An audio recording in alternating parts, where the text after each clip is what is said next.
Hello friends, welcome back to my channel. स्वागत है आप सभी का एक बार फिर से हमारे यूट्यूब चैनल पे। जैसा कि आप सभी को पता है, हमारा टारगेट है 1000 MCQs का। इसका पार्ट 1 हम डिस्कस कर चुके हैं। आज हम डिस्कस करेंगे पार्ट 2।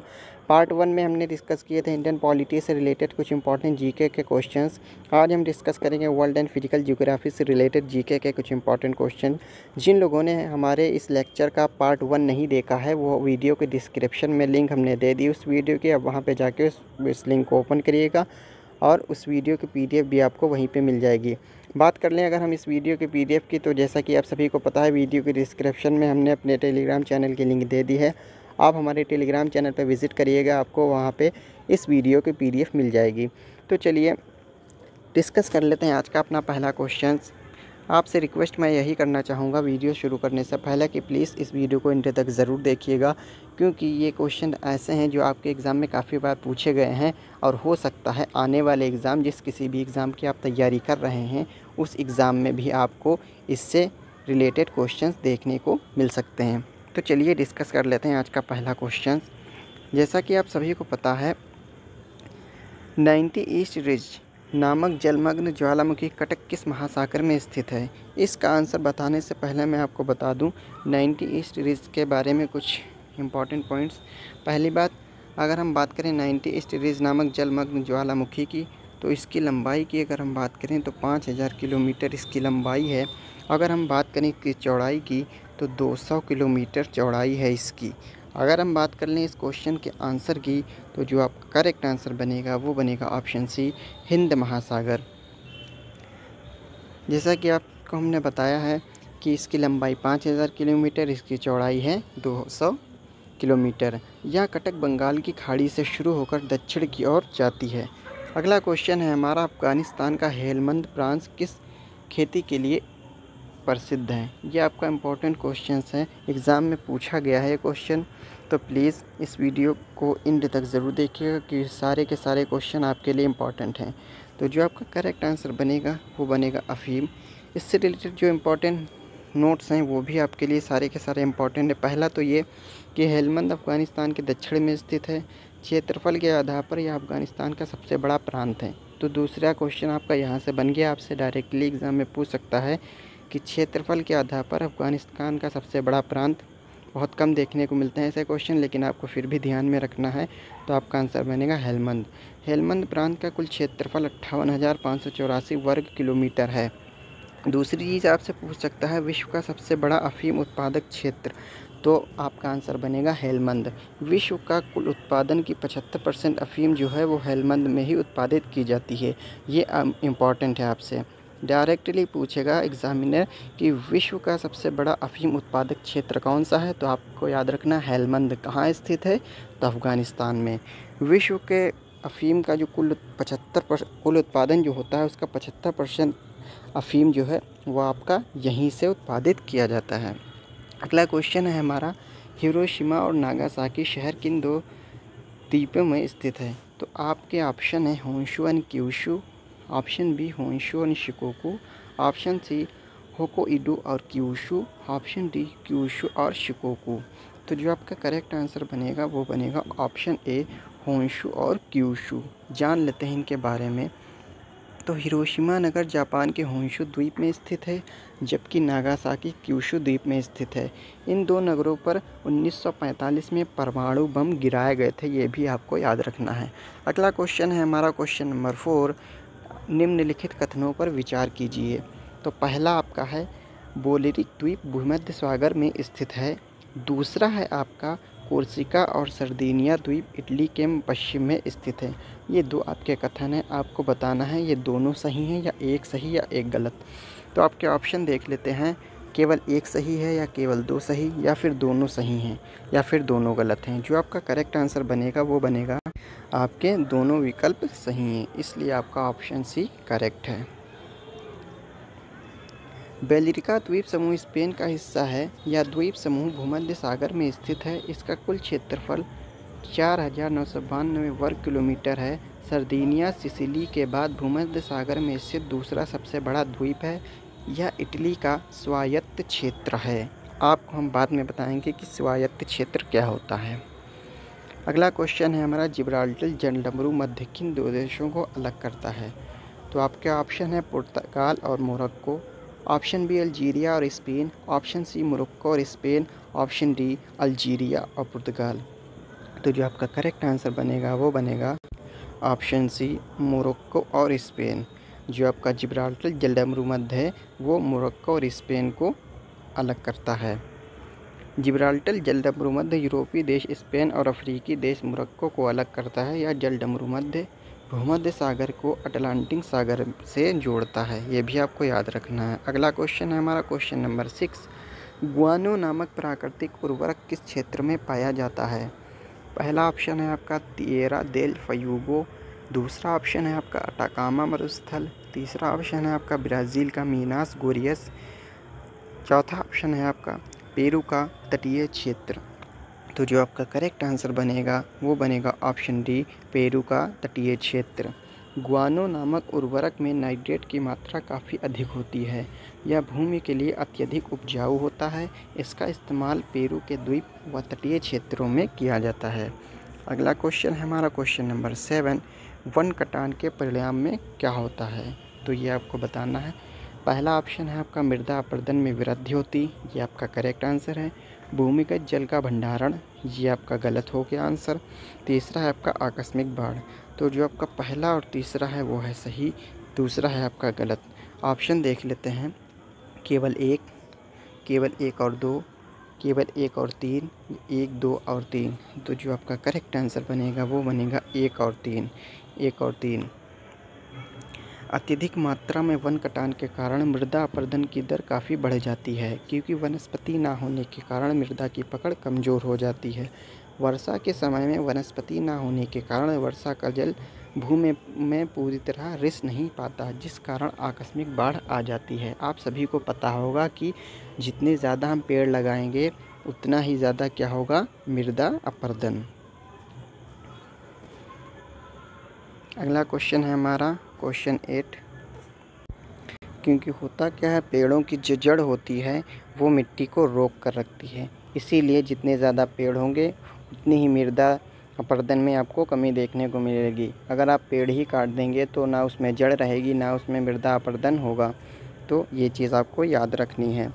क्वेश्चन है हमारा 8वां क्वेश्चन, लेटेराइट मृदा का निर्माण किस प्रकार का होता है? तो आपके ऑप्शन है लीचिंग, दूसरा है आपका अपरदन, तीसरा है उपजाऊ नदी सिल्ट के निक्षेप के कारण, चौथा है आपका आग्नेय चट्टानों की आंतरिक अपक्षय के कारण। तो जो आपका करेक्ट आंसर बनेगा वो बनेगा ऑप्शन ए लीचिंग। लीचिंग प्रक्रिया में नदियाँ अपने साथ उपजाऊ मृदा बहाकर ले जाती हैं और समतल मैदानों में मृदा का निक्षेप कर देती हैं। अगला क्वेश्चन है हमारा क्वेश्चन नंबर 9, निम्नलिखित कथनों पर विचार कीजिए। पहला है आपका ओक्सबो झील का विसर्प का टूटा हुआ हिस्सा होता है। दूसरा है आपका नदी के युवावस्था की विशिष्टता बाढ़ युक्त मैदान होते हैं।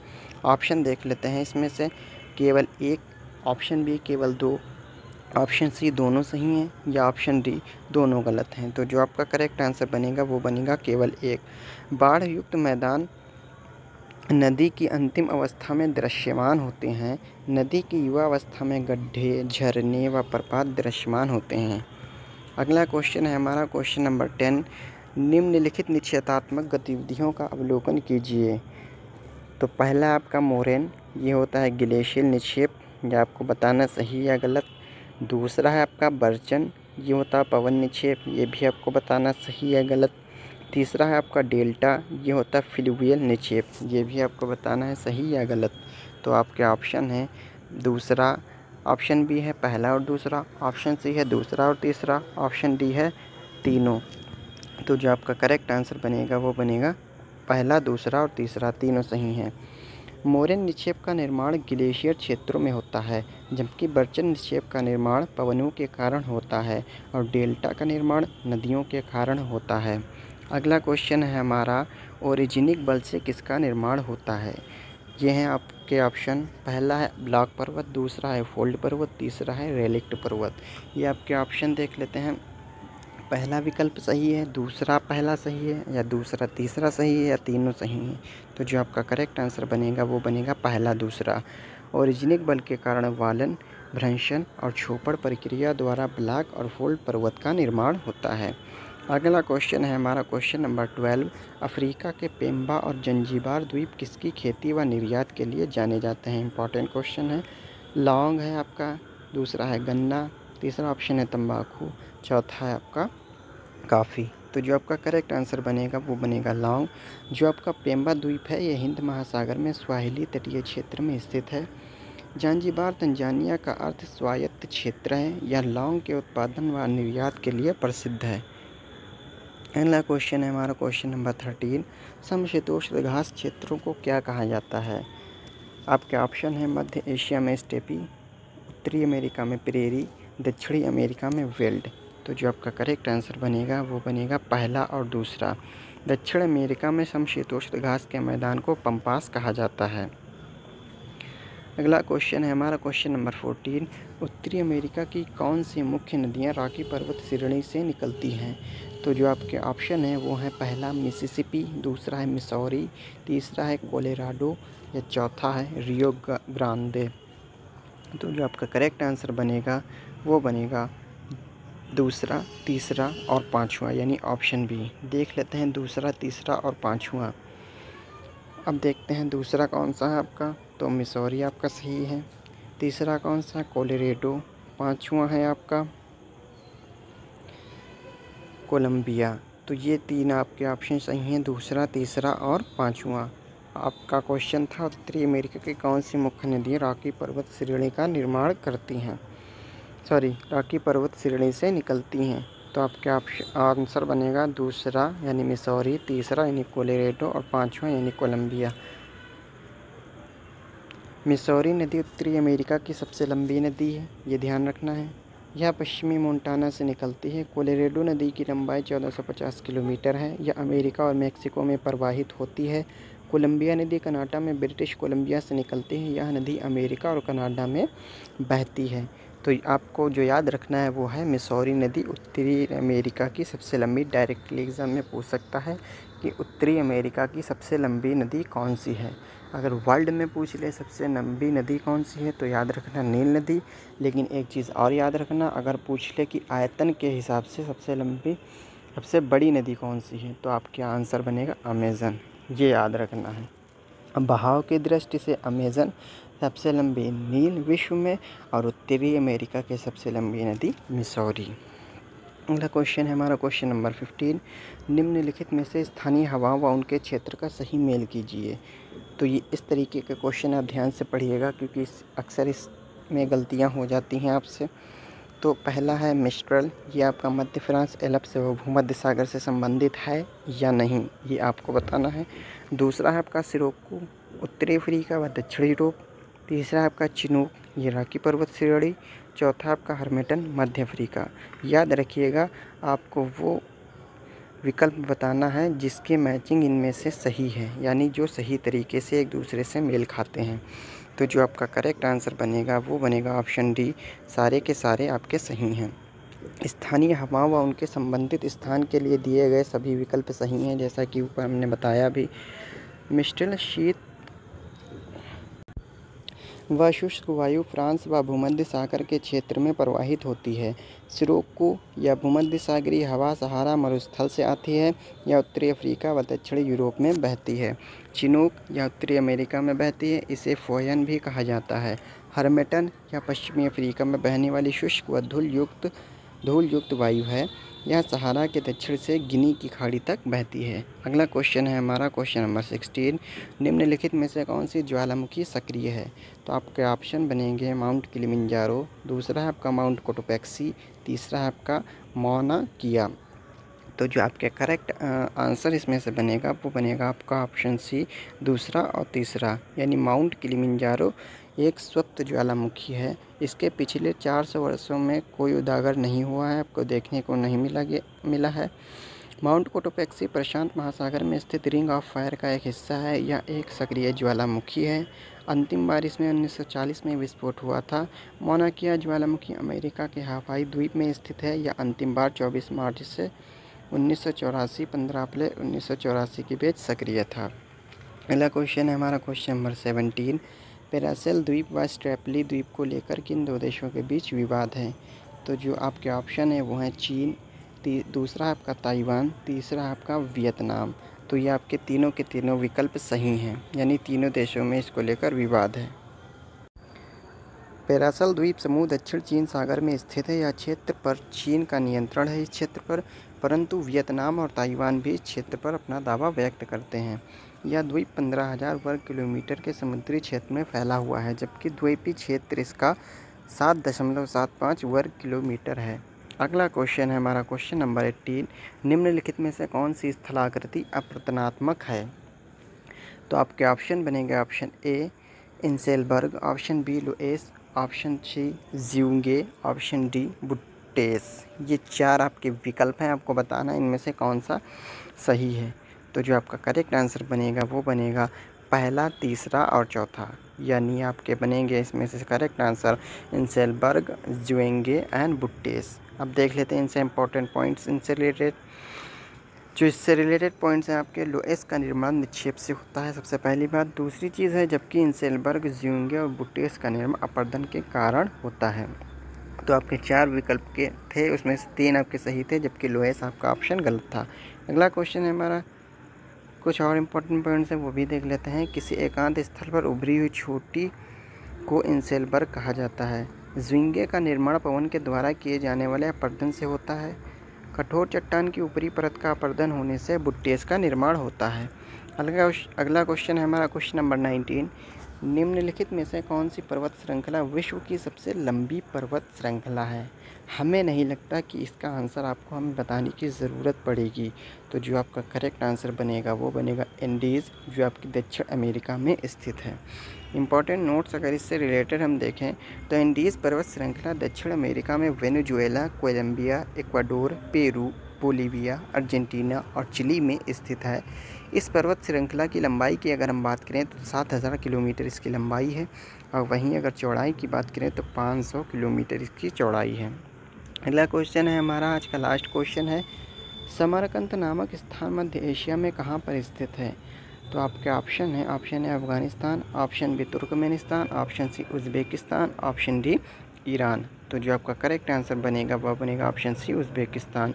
वर्तमान में समरकंद उज़्बेकिस्तान में स्थित है। 329 ईसा पूर्व सिकंदर ने समरकंद पर आक्रमण करके इसका विध्वंस किया था। 1221 ईस्वी में चंगेज़ खान ने समरकंद पर आक्रमण किया था। ये पॉइंट आपको याद रखने हैं। अगर आपको वीडियो अच्छा लगा हो तो please like, share and subscribe करना ना भूलें। वहीं अगर आपको इस वीडियो की PDF चाहिए, एक बार फिर मैं आपसे बता दूं कि वीडियो के डिस्क्रिप्शन में एक बार ज़रूर विज़िट करिएगा, क्योंकि वहाँ पे हमने टेलीग्राम चैनल की अपनी लिंक दे दी है, जहाँ पे आपको इस वीडियो की PDF मिल जाएगी। साथ ही साथ इससे पहले पार्ट 1 जो हमने अपलोड किया था वीडियो, उसकी वीडियो भी आपको वहाँ पे मिल जाएगी और PDF भी मिल जाएगा। तो प्लीज़ हमारे चैनल को सब्सक्राइब करना ना भूलें, जिससे कि आपको जब भी हम वीडियो अपलोड करें तो सबसे पहले आपको नोटिफिकेशन मिल जाए हमारे वीडियो की। आज के लिए इतना ही, मिलते हैं अगले वीडियो में, यानी पार्ट 3। अगले वीडियो में हम डिस्कस करेंगे हिस्ट्री से रिलेटेड कुछ इंपॉर्टेंट GK के क्वेश्चंस।